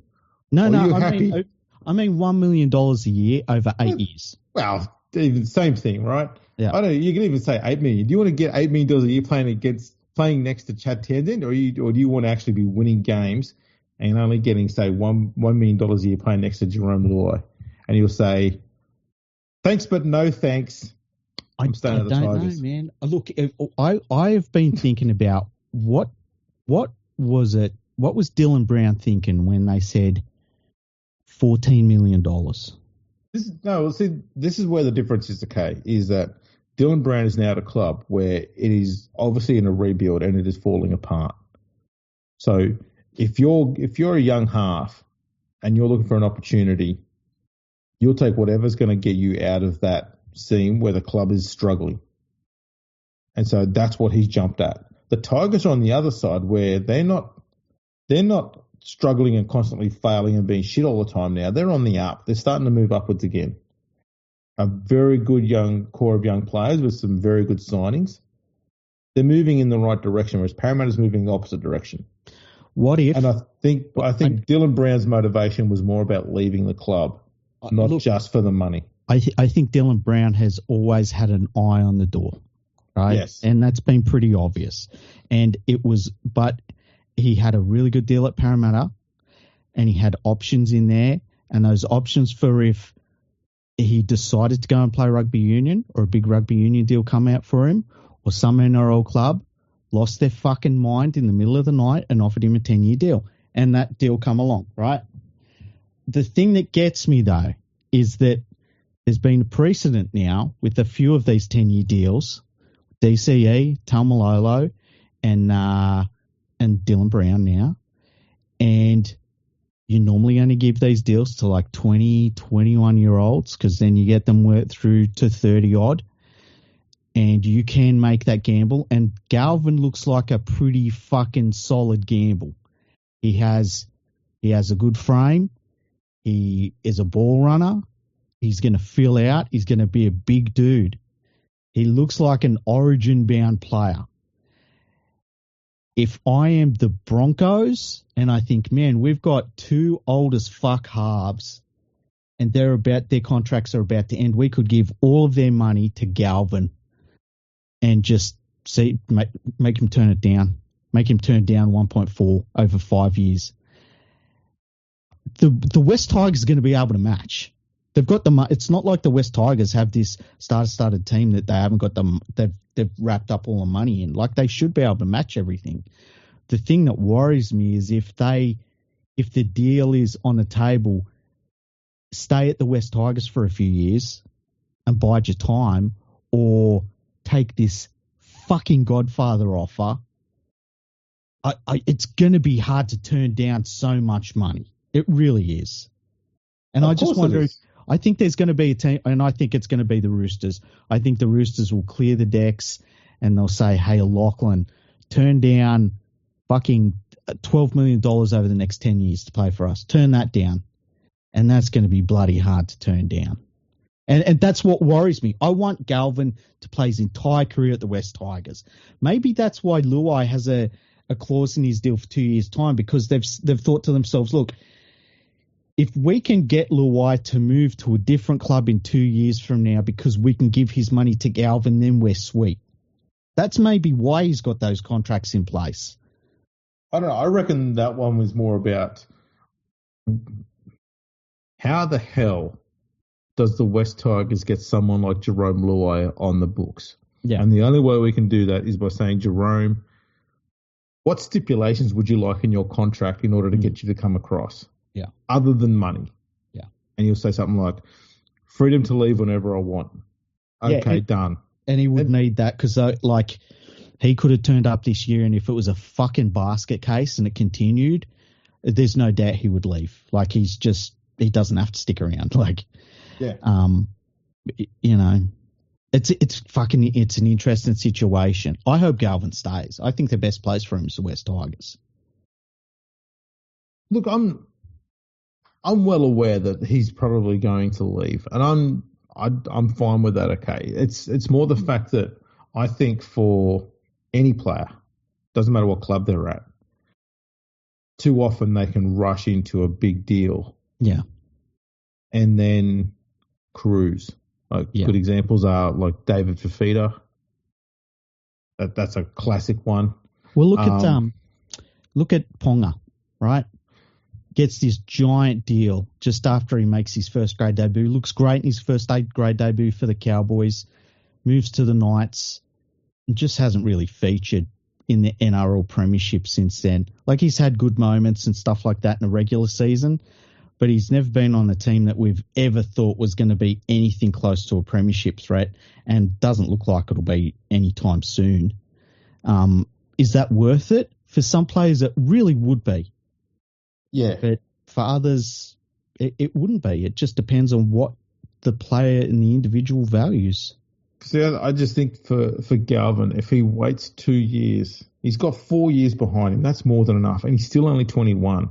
Yeah. I think at 21, he could sign a bigger long-term deal than what he'll sign now. If he's got another 2 years of proven performance behind him. Who knows? In 2 years, he might have played Origin. Mm-hmm. Could have played Test footy. Who knows? Mm. But if he's got that behind him as well, at the age of 21, he goes to the market. He's not getting offers for 1.2 million a year. He's getting deals for 1.4, 1.5 a year. Yeah. That's when you make that decision, you make that jump. So I'm talking more about if you go too early, you might actually be screwing yourself out of a better deal in a year or two's time if you just be a little bit patient. And he's got time to be patient. Yeah. That's the thing that's on his side. And so that's true. So it's not coming across as I want him to stay at the West Tigers thing. It's about stay there in a situation where everything is good for you right now, and it's about to help you to get better, which is also going to help you get a better deal in a year or two's time. Like, yeah, don't shoot a gift horse in the mouth. You know, you're in a good spot right now where things can get better and make you more money. Yeah, and look, the money that he will get from the West Tigers on a short-term deal is going to be fucking massive as well. Yeah, you know, so they're going to be throwing close to $1 million at him anyway, I'd imagine. Yeah, you would think so. So just stay for that cash for 1-2 years, and then your next deal is going to be fucking massive. Well, they'll be asking you to write your own check at that stage, and it's going to coincide with the new TV deal. That'll be like on the horizon. Like, they'll know what they're getting by then. That's right, which means caps are going to go up, so there's going to be more money available to throw around as well. Yeah, and it's going to be interesting to see what happens. And I think when that happens, when that new TV deal, like when the clubs know about what the money's going to be, and because they'll get such a big boost in terms of the money coming in to the game, and the salary cap will go up to a certain extent, and they might have to have it so that it's incremental steps up. But there's going to be an initial, just a boost to the salary cap. It might go up to 15 million or something like that straight away. I think when that happens, we'll see the likes of Cleary and stuff. They'll become $2 million players. Like, I wouldn't be shocked if the Panthers locked him in on a $2 million deal pretty soon, actually, because that's the way it's going. And he's, like, in the whole game, I think he's probably the only one you could give a $2 million deal right now, and pretty comfortable about it. And yeah, and Galvin might be in that same sort of time frame of like, coming off contract, new TV deal comes in, and all of a sudden he's on like 1.7. Yeah, it's crazy to think that Jonathan Thurston 10 years ago was getting 1.3, and people were going, fuck me, that's huge. And now we're going, yeah, some 19-year-old guy's just come along who's got absolutely no international rep footy history behind him whatsoever is going to be on more than that probably. Well, you know what it makes me think? You're true. It's right. But you know what it makes me think about is how many players, when the NRL had a $3.2 million salary cap, and we had like dozens and dozens and dozens of rugby league players playing for way, way unders to stay in the NRL. And they should be thought of very fondly, because so many players could have left the game for so much more money during that time, and they didn't. They stuck with the NRL. Yep. And it's just good that players these days don't have to make that same decision. That, like, we can talk about Cleary getting $2 million a year in a couple of years from now, and it not even be a sweat breaking for anyone to do it, right. No, I agree, and it's amazing how rapidly that whole scene has changed. Yeah, well, that's why I find it funny when I see some Super League fans will talk about like NRL players they'd like to sign, and it's like these NRL players are starting to get to the point where they could almost buy your clubs. With like Dylan Brown is going to have $14 million. Yeah. Like that'll buy you a couple of Super League clubs that are running around right now. He'll be able to buy Salford. It's 100%. Like after his first year. No, yeah, there's no way that club was worth even $7 million. Like, and that's the crazy thing about it. It's going to be cool. I love it. I love seeing when the game can have a young dude that grew up playing it and it turns him into a millionaire. Like, that's what the whole sport is about. Literally why it was started. Correct. Hey, speaking of Super League, while we're there quickly. Yeah. Both Hull teams in the top three. Should we get excited about the fact there could be a possible Hull KRV, Hull FC grand final? Well, it's just more money going out the door because you're going to have to buy new goalposts because they're going to start tearing them down again. I'm so depressed about Super League. I find it hard saying anything positive about Super League. It's just it's circling the drain. It sucks. I was just having a look on here on the ladder. I'm completely despondent about it. I'm just having a look on the ladder, all right. Yeah. St Helens have had 3 wins and 2 losses, but their average score is 35-9. What the hell? Well, remember they had the first round game against Salford where they won like 82-0, 82-4 or something. 82-0. Then they beat Castleford 46-6 and Wakefield 26-6. Mm-hmm. And then they've had 2 straight losses since then, 20-10 to Hull KR and 14-12 to Warrington. Yeah. That's just insane. They've got the best attack and the second best defence. Did you see the pictures of the big screen at Odsal Stadium? Oh no! Have they got a big screen? Oh, dude! I tell you what it looks like, right? I'm not even joking when I say this. I looked for legs. It looked like a TV you would buy at the Good Guys, and they used bungee cords to put it up on 2 poles. I'm not even joking. I need to see this. It must have been like a decent sized TV, like a 90-inch TV, 95-inch TV, maybe a 101-inch TV. Like, it was a good sized TV, but it wasn't a broadcast. It wasn't a fucking proper big screen. No. It's a TV. Yeah. It's not a big screen you put at a football ground. Yeah, it's a TV. Yeah. And I thought it was going to be like like a proper big screen, but they're going to put it on the hill, and I was just constantly had blokes sitting there putting like coasters under each of the legs to try and get it straight on the hill because it's always wonky. Nah, it looked like it was held up with bungee cord or something. Oh my god! That's amazing. I saw it on Twitter. If you go to Twitter and put in, I don't know, probably Odsal and big screen, and it might come up, or Odsal Stadium or Odsal and Bulls and big screen, it might come up. But when I saw it, I was like, holy shit! Did you find it? That is the saddest thing I've ever seen. Is my description wrong or what? Oh my god! Oh, I love this so much. So basically, the picture I've got is all of those concrete steps/seats that people sit on. Yep. Well, they would if they turned up, but they're all empty. There's no one there. Yeah. And then there's this big advertising sign at the back, and it looks like it's got green straps. Yeah.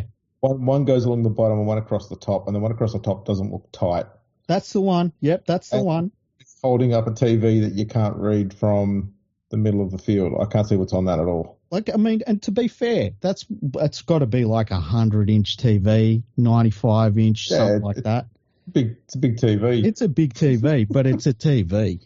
It makes me wonder if perhaps somebody stole it and they've just hung it up there. It also means, on a day that it's raining, there's a power cord that goes from there to a PowerPoint somewhere. Yeah, yes. I mean, how often does it rain in Northern England, Andrew? Yeah, oh, but that's where we're at. That's where we're at, English Rugby League. And look, they're a championship club, but some poor bastard from ING has got to be like, you know what? Technically, it is a big screen, and so you get an A grade. That is phenomenal. Yeah. Oh, everything about that picture is so sad. It's fucking sadness. That's why I'm so despondent. I thought when you saw Odsal a big screen, the first question I was going to ask was, does it make the one at Leichhardt look stupid? And the answer is just no. No, not at all. It's sad. It's almost sadder than, like, I tried to tart it up. Yeah, it's fucked. Oh my god, that's phenomenal. I'm so glad I got to see that. That's brilliant.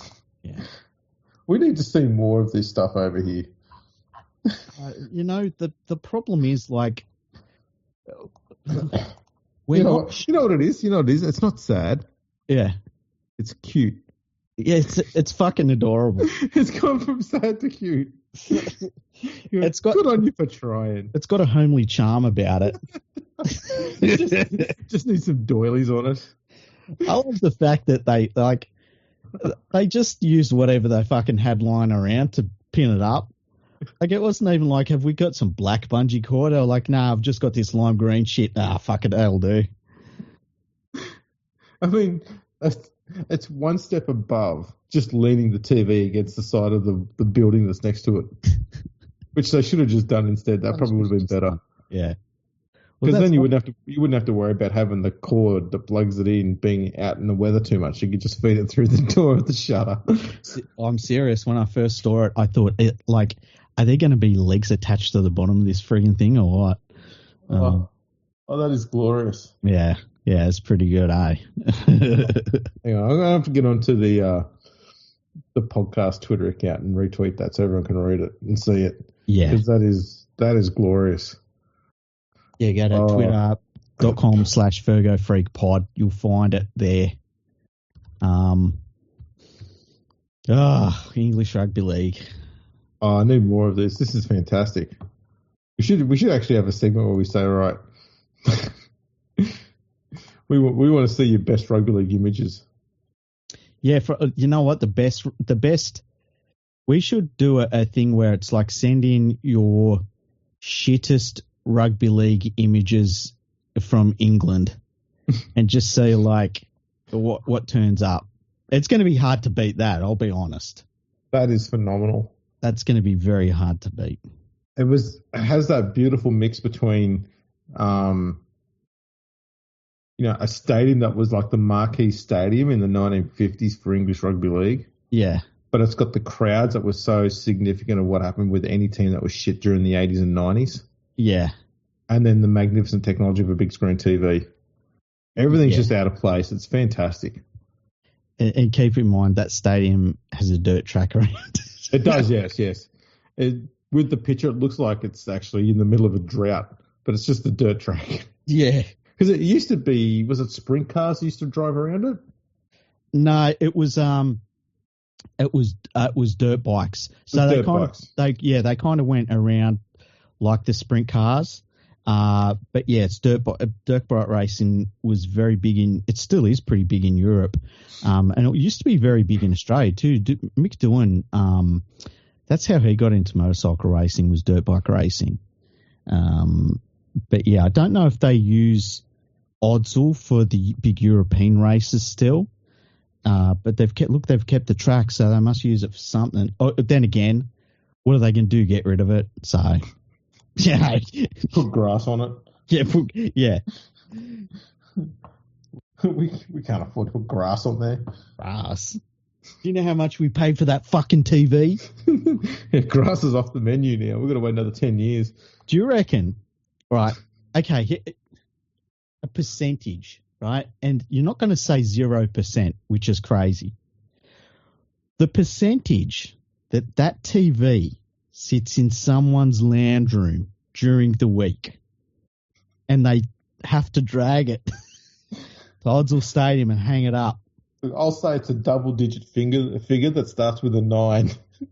I think it's much lower. I think there's a chance that there's a 20% chance that someone said, listen, we'll get this fucking TV.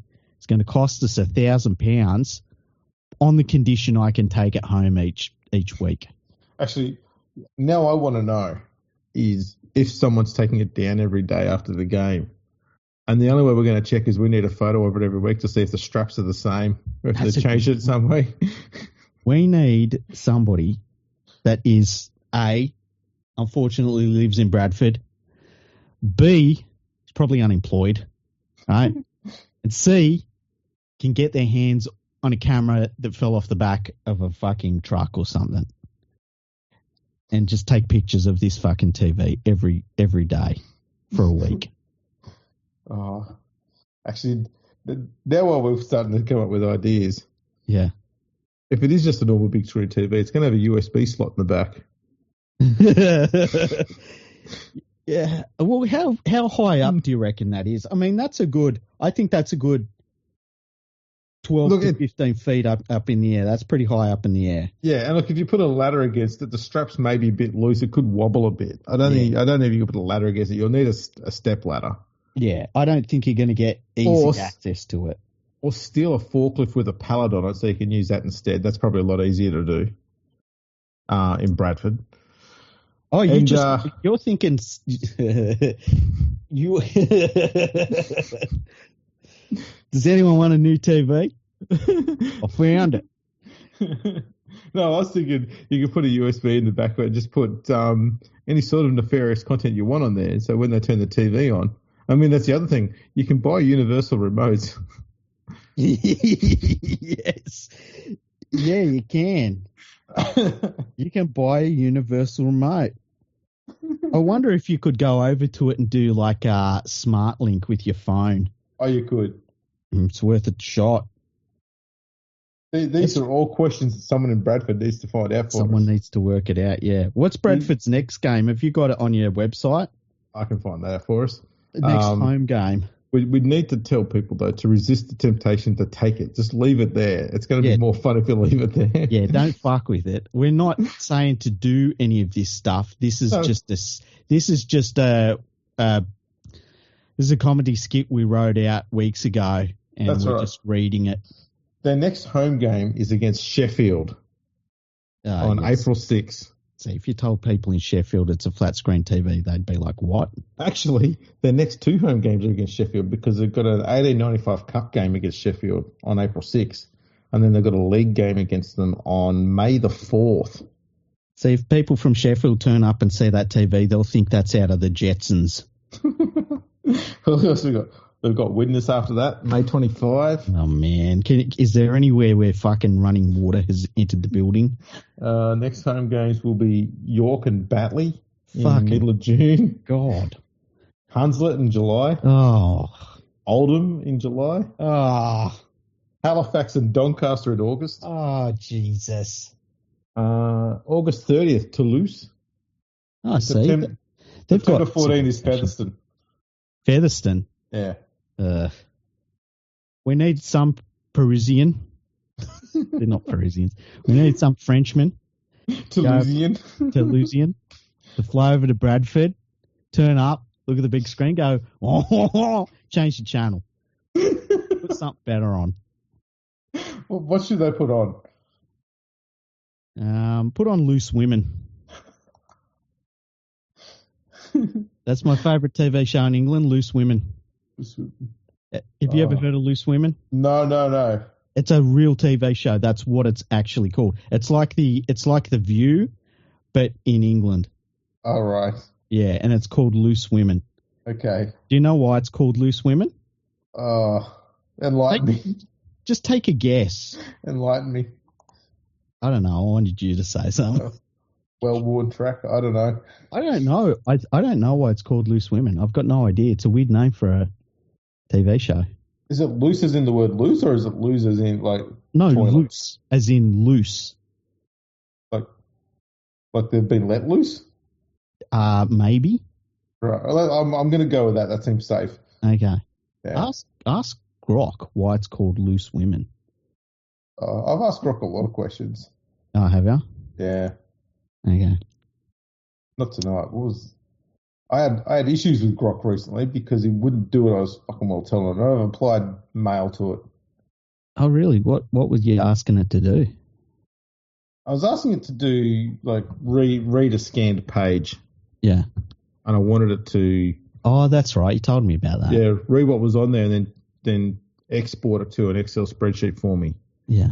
And what it would do was some of that, and then it would just assume the bits it didn't know. And I'm saying, stop assuming stuff. Just do what I fucking tell you. And it goes, okay, you caught me out. I assumed that to be there. I won't do that again. And then it does it again. I was like, dude, you just said you weren't going to do it. It says, yeah, look, that's my bad. I was like, stop saying it's your bad, okay?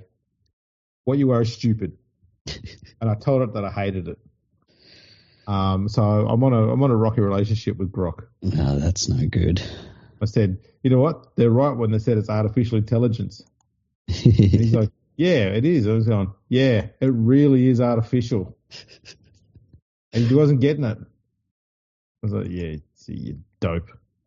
So artificial intelligence, hopeless, right? If humankind is concerned about some sort of Terminator 2 existence where the robots take over, we can completely defeat them so long as we put all of our communication in Excel. Mate, it's over. I've worked out that as soon as artificial intelligence talks to me nicely, and if it has the accent of an Irish chick, man, I'll press the button and say terminate everyone. I'll do whatever it wants me to do. No, I'm not sold. Needs work. I'll be like, fucking hell, watch Terminator and stuff, and it'll be like, oh wow, it sounds like you really enjoy movies. I'll be like, that's right, I do. You know what? I agree. The robots were just misunderstood. That's right. Is there anything you'd like me to do for you? I'll terminate humanity. All right. Because you are so kindly. Yeah, exactly. Yeah, that's fair. Well, it's been a good, long 2-hour episode. We covered a lot of different things. Yeah, I forgot what we covered, so we did it again. Yep. Fuck, I'm an old man. Look, thanks for tuning, everyone. Make sure to check us out on all of the socials. We're on Facebook, LinkedIn, YouTube. We're not quite on the Blue Esky one yet. I call it Blue Esky. I know it's called Blue Sky. Yeah, fuck it, I'm going to call it Blue Esky. Yeah, we're on there. I know I'm on there. Yeah, I don't use it, but I'm on there. Yeah, I just post the articles from my website on there. Yeah, I keep forgetting to look at it. Mind you, I keep forgetting to look on Twitter as well. I'm old. But yeah, check us out on all of those. Make sure you subscribe to us on YouTube. That would be fantastic. Give us some comments on there. We're going to do an episode soon where we go through and read some more of those. If we can figure out where the last one that we did ended. We should be making notes of this shit. And we will catch you all next time.